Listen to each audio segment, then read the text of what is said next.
Welcome to Gen Z Hoops, the Gen Z basketball, coaching, and sports business show.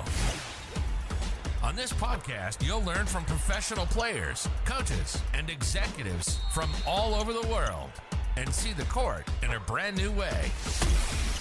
And now, joining you courtside, your Gen Z host, John Hartofilis. Hey, what's going on? How's it going, John?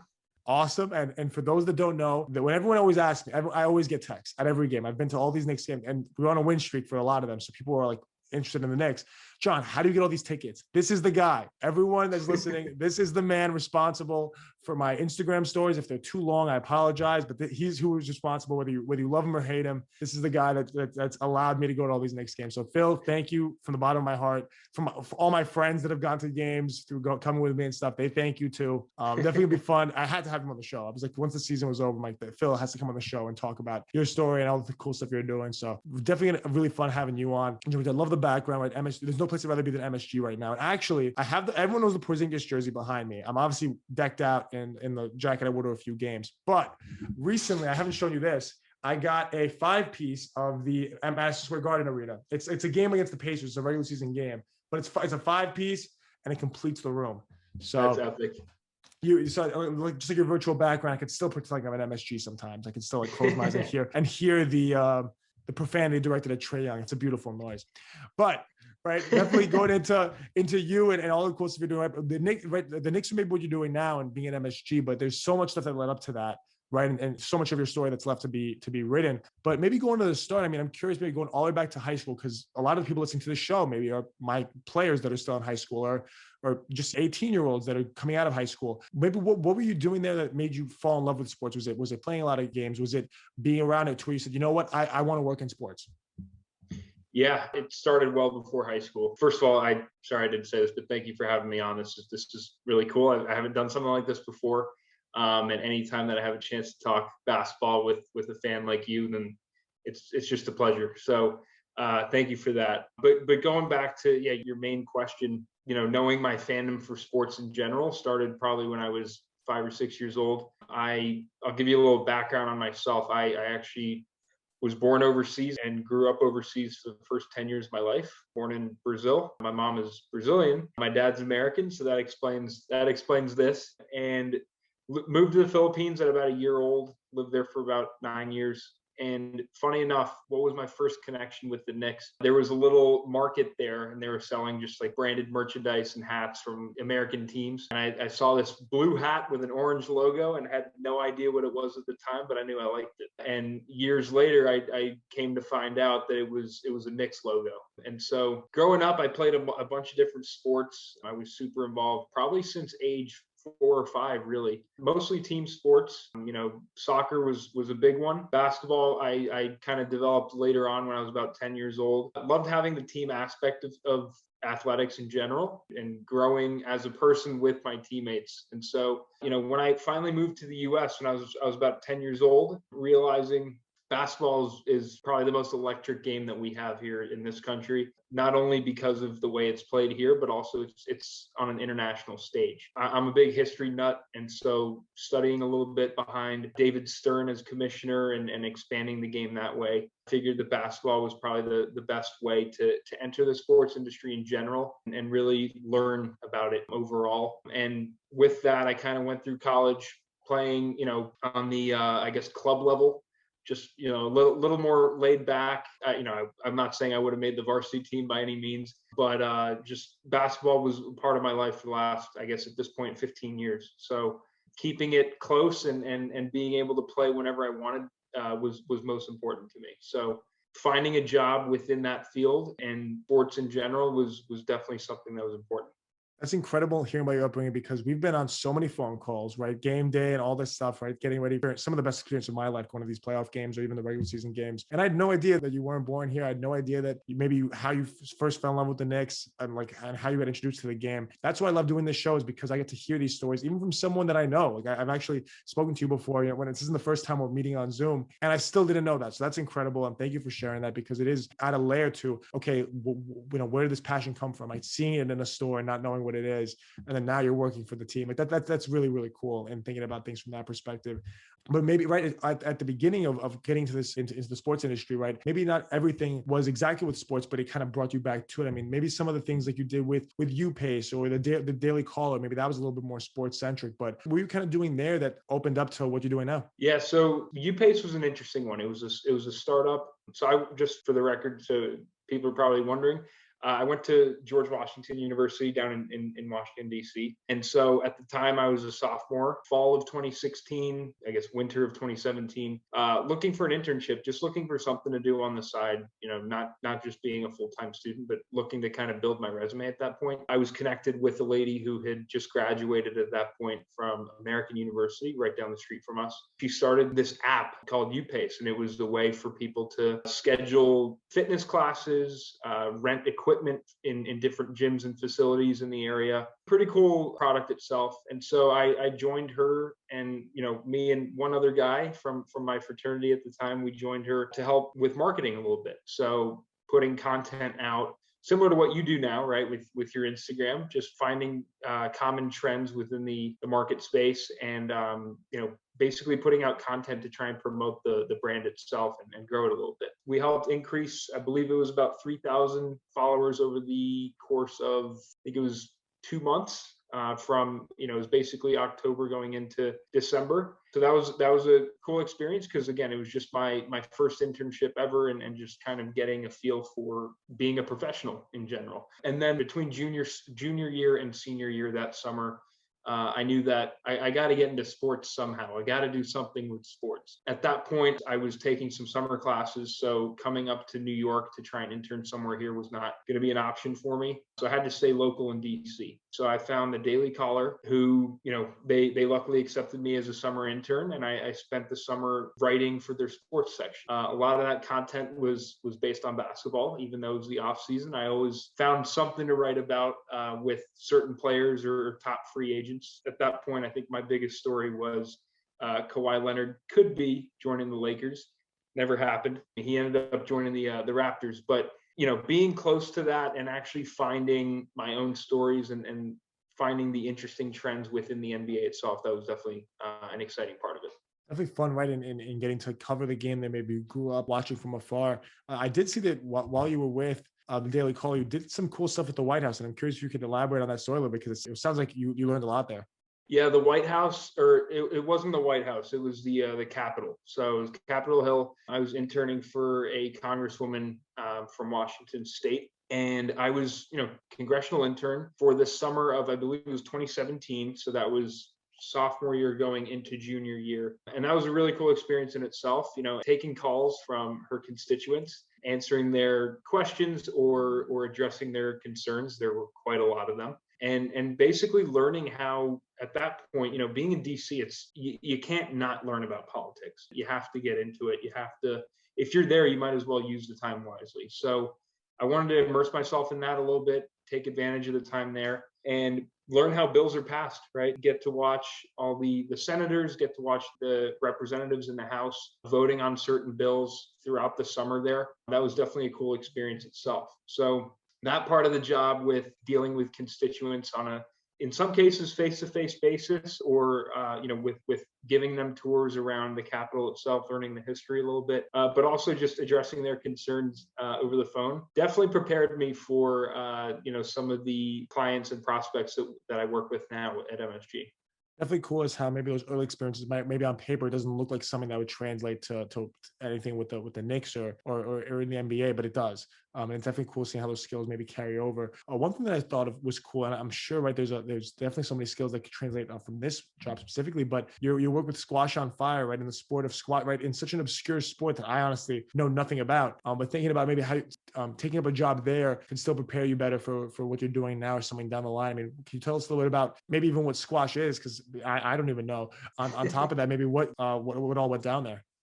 So when I started, it was, I think it was open for 2 weeks at that point. And squash, for those that don't know, imagine racquetball. If you guys know what racquetball is, it's just a cube of a court instead of a long rectangular shape. So it's a much smaller court, a little bit different of a ball. It was a European style club. So It was like a fitness center. They had their own gym in there as well, with 8 squash courts, state-of-the-art squash courts right in the middle of DC. But also they had a bar and restaurant, full-service bar and restaurant within the facility itself. So that was kind of the European twist to it. You know, people could go play an hour and a half of squash, sweat their brains out, and then go over and grab a bite to eat and have a cold beer afterwards. I applied there because I was looking for a job, wanted to make, as I'm sure a lot of college kids can relate to, I wanted to make a little extra money. I was working at that point about 30 hours, 35 hours a week in some cases, along with managing a full class load, a full workload in the classroom. So that was cool. I worked the front desk there. I got to engage with all the customers coming in, answering a lot of calls as well, managing people's accounts, whether they had certain issue with billing or whatever it might have been. So it was kind of, again, it was sort of a preparation for my role now within group sales at Madison Square Garden. But overall, loved it. You know, get to go to class at like 1:30 in the afternoon, take a 4-hour shift at the squash club, and then walk right back to my evening class. So that was a great part of being in a city, you know, not quite the size of New York, but just a city like DC that's very easy to walk around. It's also been thinking about maybe how you could take something like squash and still take so many experiences from that. And now we've discussed maybe the daily caller and squash and all these other jobs that maybe set you up for what you're doing now. But I'm sure that this is what you get asked about all the time now because it's what you're doing now, but also because it's what people like me know you as, right? The legend that gets that gets the Knicks tickets, right? That's what you are. So I mean, tell us that after learning all those experiences, and how did you get into the Knicks and becoming what many and I know you as is, Phil's the Knicks guy. Like game's coming up, a big game. Okay, let me call Phil. Phil's the guy. Phil's the Knicks guy. How did you become Phil the Knicks guy? I don't think I'm that guy. I appreciate you calling me that. But, you know, overall, what has helped me so far is just my passion for sports in general, but also the Knicks. I've been at MSG for just under 2 years. It'll be 2 years in August. I think it's definitely safe to say I'm a Knicks fan now for sure. So having that passion every single day with talking with clients and prospects or just fans in general who have questions, it's always a great time to shoot the breeze with them and connect about the team, because this is a Knicks town, whether people like it or not.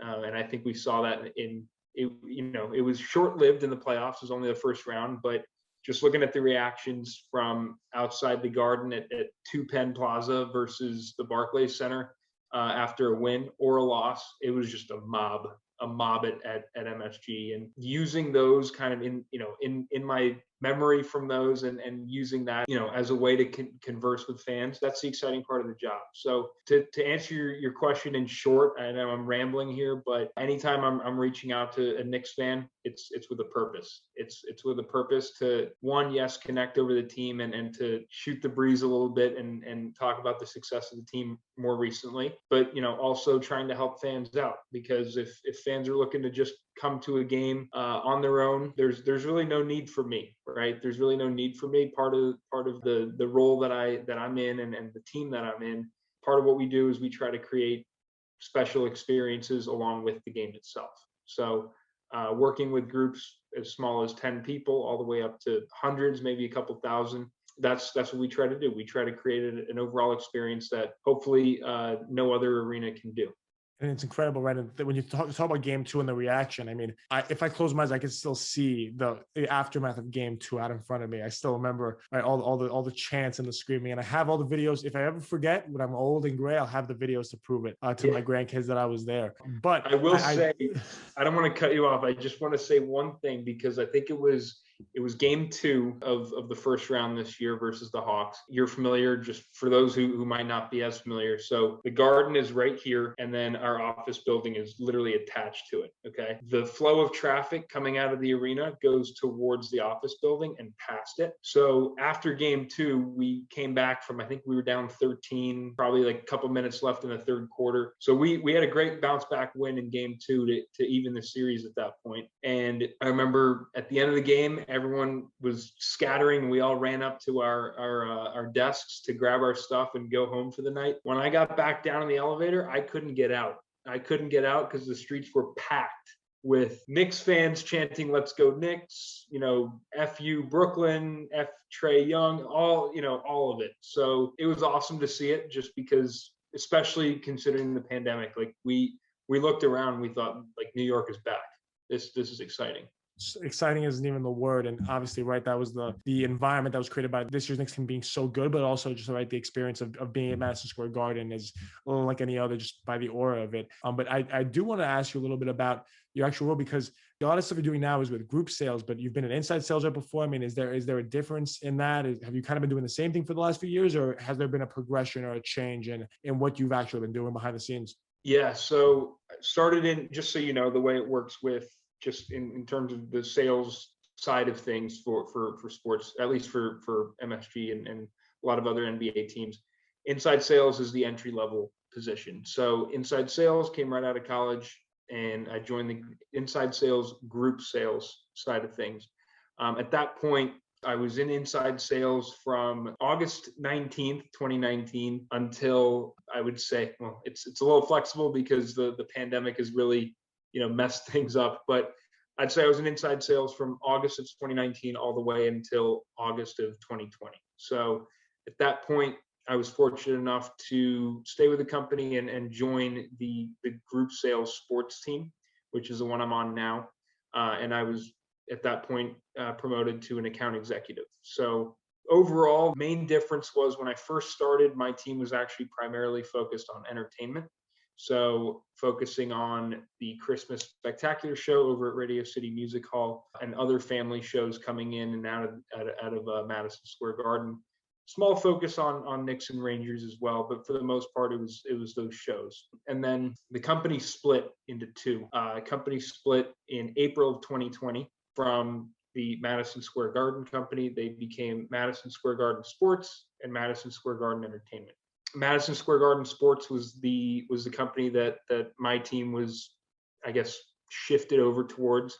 And with that, we shifted focus as well, as I'm sure you can tell by the name. We shifted focus to Knicks and Rangers. So at that point, that was for me, that was like a dream, because it was like, finally I get to really focus on the Knicks. I'm really excited about this. And with that, like I said, in August of 2020, I was fortunate enough to be promoted to account executive, join that team. And really, it's since then, it was a weird time because we were focusing on speaking with as many people as possible who had joined us in the past, trying to find new prospects as well to join us for group events in the future. But we had no schedule. We had no idea when we were going to be playing games again. We had no idea when we were going to have fans back in the building in that case. So it's definitely been a very strange, I guess, year and a half, let's put it that way. I can only imagine maybe how much COVID might have shaken things up, but just thinking about maybe the work you're doing and getting promoted and all that stuff is really cool. Thinking about how during COVID, that's a very hard thing to do is right. So many people, whether it's getting to stay with a company like the Knicks and then obviously getting promoted then thereafter is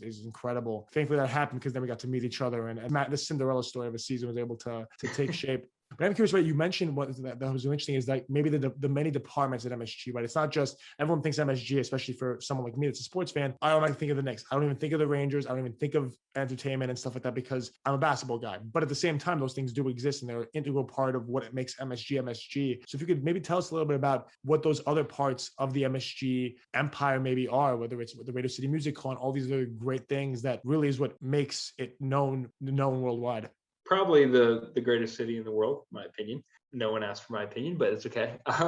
We're fortunate enough to be, and this is actually something that's very underrated. I don't think many people think about this when they're a fan of a specific team. We are actually located in New York City. We are actually in the heart of Midtown Manhattan. A lot of teams, like I said, I went to, at that point, well, I'll use the correct team name now, the Washington football team. They were known as the Redskins at the time. When I was in college, I went to one of their games, and they're all the way in Maryland, but they have a DC name. So having the New York City ties to your actual venue location is important. Being right above Penn Station makes it super easy to get to MSG. It's just a central hub in general. So I think the beauty of that is we have a great city with many different venues to choose from, and we have, in a normal year, right? It's been a while since that's happened, but in a normal year, we have so many events going on.